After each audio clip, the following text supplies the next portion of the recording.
So our second lesson this morning is the scripture that Suzanne referenced with the children and the youth.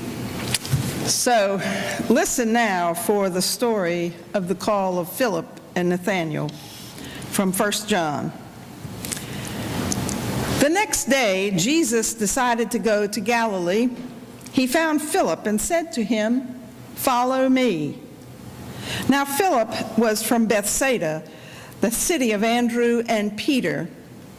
Philip found Nathanael and said to him, "We have found him about whom Moses in the law and also the prophets wrote, Jesus, son of Joseph from Nazareth." Nathanael said to him, "Can anything good come out of Nazareth?" Philip said to him, "Come and see." When Jesus saw Nathanael coming toward him, he said of him, "Here is truly an Israelite in whom there is no deceit." Nathanael asked him, "Where did you get to know me?" Jesus answered, "I saw you under the fig tree before Philip called you." Nathanael replied, "Rabbi, you are the Son of God. You are the King of Israel." Jesus answered, "Do you believe because I told you that I saw you under the fig tree? You will see greater things than these." And he said to him, "Very truly I tell you, you will see heaven opened and the angels of God ascending and descending upon the Son of Man." This is the word of the Lord.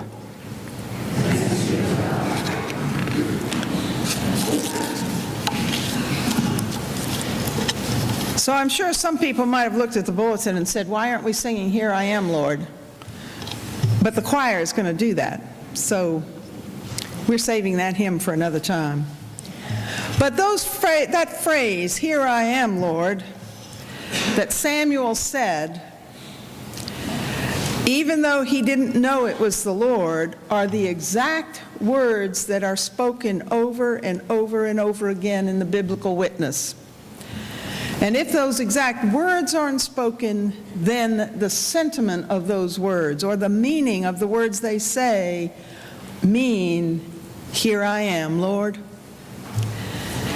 So I got to thinking about all those folks who seem to just say, "Here I am," because a lot of people don't just say that quite that quickly. So I got the short list. There are more. The short list is Noah and Abraham, Jacob, Moses, David, Isaiah, Jeremiah, Mary, and Ananias. Now there are lots of others, but you probably know most of those folks. They are a motley crew, if ever there was one. Some follow God's command, and some falter. There are men and women, children and seniors, almost always reluctant, and rarely do they respond eagerly because probably they innately know that when God comes calling, there's a change a-coming. Now, as a teenager, I felt a really strong call on my life. Being in the church was important to me. It was a comfort to me. I didn't always understand what was said in worship or even in Sunday school, and I know some of it, to me, at the time, was just downright boring. But week after week, I was there, Sunday school, worship, youth group. In our youth group, we were the ones responsible for the lessons, not the adults. I guess they assumed that maybe we could learn by doing. And I used this opportunity to teach several times because I learned more about Christ when I got ready for a lesson than I did just listening to somebody else's experience. And I used every opportunity I had to learn about Christ. Every summer I went to Presbytery Summer Camp. I served on the Presbytery Youth Council. And I stand before you today as a child of God because of all those experiences as a youth. I have told people that I wouldn't still be a Christian if it weren't for summer camp.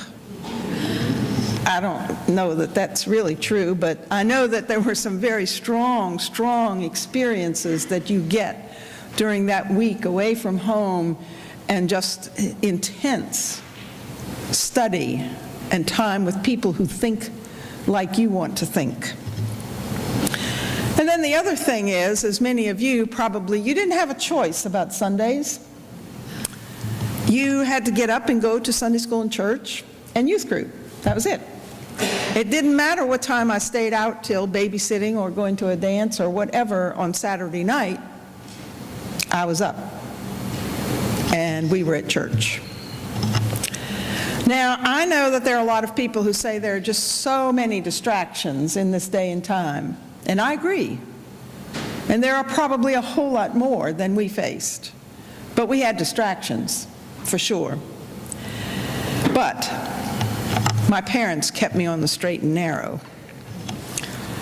The only thing we did on Sundays was, as I say, go to Sunday school and church, have dinner together. We didn't shop, we didn't go to the movies, we did nothing.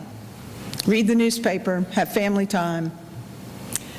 We understood Sunday was a holy day, which it still is. But there are a lot of people who don't observe it quite the same as we did at one time. Of course, I know I'm preaching to the choir. I got it. Now, I don't remember actually being called by name by God. I don't remember, like Samuel's story, I don't remember God saying, Connie, Connie? Nope, I think I would have been scared to death. But I did know that God was calling me, and I was going to be ready. And one of my very favorite hymns we're going to sing, I'm so glad it's back in the new hymn book, Jesus Calls Us, O'er the Tumult. Listen to the words. But let's think about these folks in the Bible and think about God calling them and see if you find yourself anywhere. So Samuel, we'll start right there. He's a young boy, maybe 13 or so. We've got young people in the congregation. God called Samuel. He was there in the temple learning from the priest. And you probably know the backstory that Samuel's parents were childless until Hannah went to the temple one day to pray to God for a child, for a son. She was very specific, a son. And then she said to God, if I have a son, I will dedicate him to you, O Lord. She had a son, and she did dedicate him to the Lord. When Samuel was probably 5 or 6 years old, he was sent to the temple priest to learn the ways of the temple. And it was there that he heard the voice of God. So a question arises, how do you know when God speaks to you? I'm not altogether sure, because I believe it's different for everyone. I think that sometimes it's a name, or it's a clear voice, and other times it may be a feeling, or it may be someone who sees something in you that you didn't know you could do, or that you had that capability. So there are lots of ways, but I think it's something like this, that you'll know it when you hear it. Now, some people have responded with this seemingly very obedient, here I am. But others in the biblical witness are not quite so bold. Others are just downright resistant. And I think there's great comfort in that for us, because we can see ourselves mirrored in the lives of these people who raise their hand right away and the others who are resistant. And that reminds us that God can call any and all of us. God's chosen people, you see, do not come from those who already know what to do, but from those who are willing to be changed by the Spirit of God and open to the movement of the Spirit, and who want the church to be all that it was intended to be. Let's take a look at Abraham. This is the other end of the spectrum. God chose Abraham when he was at that mature age of 75. And in Genesis, we hear that convoluted story about Abraham that takes place over 25 years, from age 75 to 100, with Abraham sometimes listening to God and sometimes taking matters into his own hands. And then he is put to the test. God calls him, and he answers, "Here I am." And then God asks the unthinkable, to sacrifice his only son, the child of the promise of the people's future. Yet Abraham obeys. And then when God calls a second time, Abraham answers again, "Here I am." And we know that Abraham did not slay his son, but that God provided the sacrificial lamb. Moses in the burning bush, right? The voice of God ringing in his ears. And then Moses has the audacity to say, "Oh God, send somebody else. I don't speak well. No one will believe me." He goes on with this litany. And Moses kept after God to let him out of the call. But God does not give up. And God persuaded Moses that it wasn't just up to him alone, that God would be with him, that God would find a speaker. But Moses was the man. Jacob was called by God in a dream, and he said, "Here I am." Now, he had no idea what God was about to ask him, but he was ready to listen. God told him to leave Haran, take Rachel his wife and his children and all of his entourage, and return to the land of his birth. Many of you know what it's like to move. I would say this was quite an upheaval in his middle age. And then God called Jacob a second time by the bank of the river Jabbok. And the story is about the angel and Jacob wrestling until Jacob got a blessing.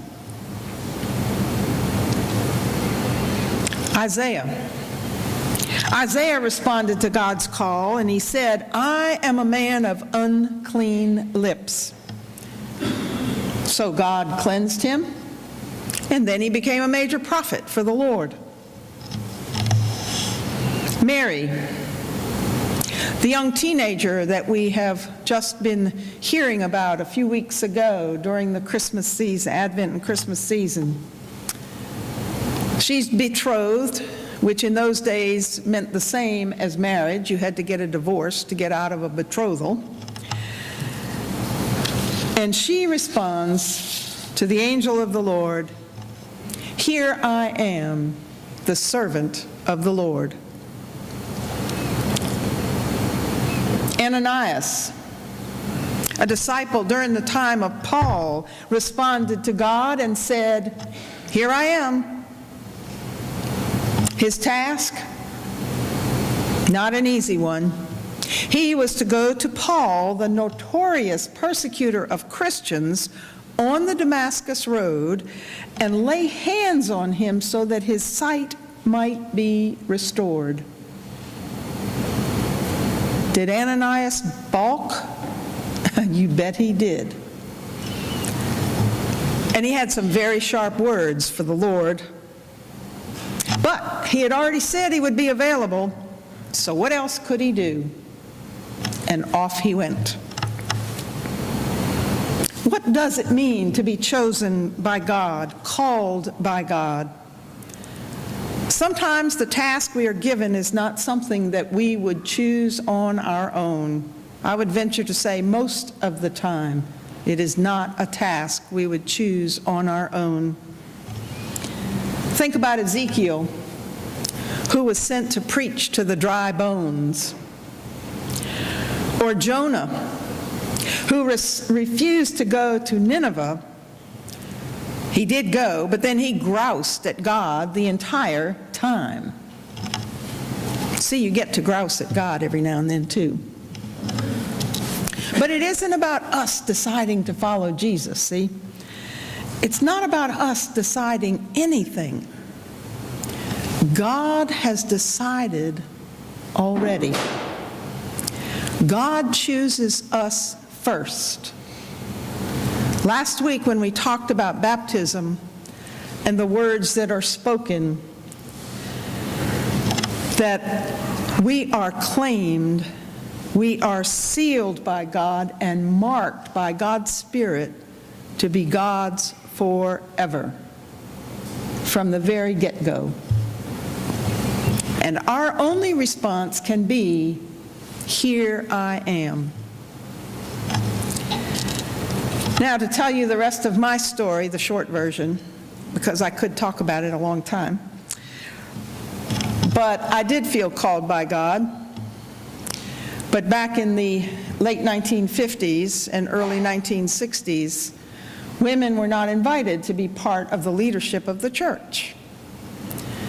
And anyway, I went on to college and did the second thing that I love most, and that's biology and chemistry, which doesn't seem to match with being a preacher. But there are an awful lot of us out there who are science majors first and ministers later. But as I sat in a General Assembly meeting as a commissioner one year, as an elder from the presbytery, I heard the call of God. It scared me to death. I did not know what it meant. And then after I thought about it, I thought, oh gosh, I think I do know what it means. I have no clue how to do that. But 5 years later, I'd gone my own way, you know. I was married, had kids, and high school, and all this kind of stuff. So life changed a lot for me. 5 years later, I was in seminary. And then I'm here. What can I say? God has a way of getting what God wants, I guess. We're here in the beginning of the year. We have made a momentous decision this morning. You have made a momentous decision, not me. And I'm excited and ecstatic for you that you have called a new pastor. I'll have more to say about all that. But we're here in the beginning of a year where we made commitments last week to respond to God's call and remember our baptism. And as you embark on this new journey with your new pastor, perhaps a prayer might be that without waiting for the call to be known, you just say, "Here I am, Lord. Show me what you want me to do as we journey on, and give me grace to accept with a willing heart all the things you ask me to do." May that be so. Amen.